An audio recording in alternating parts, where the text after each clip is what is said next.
Learn Japanese real fast. Welcome to Hiragana Episode 5, the Na column.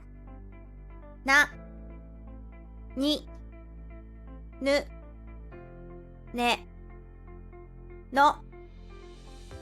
Let's learn the fifth Hiragana column, the Na column. な、に、ぬ、ね、の。な、 A nun kneeling. This is na. Na is in the noun hiragana. ひらがな。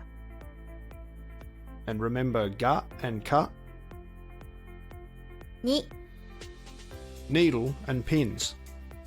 This is ni. We've seen ni in the greeting good day. こんにちは。 You might recognize ko and chi also. ぬ、 Noodles and chopsticks. This is nu. Nu is in the noun dog. 犬、 You might recognize I also. ね、 Lowercase n, upside down e. This is ne. Ne is in the noun cat. 猫、 And there's ko again. の。 No. This is no. No is in the pronoun adjectival that or the. その、 And we've also seen so before. そのソフトクリームをください。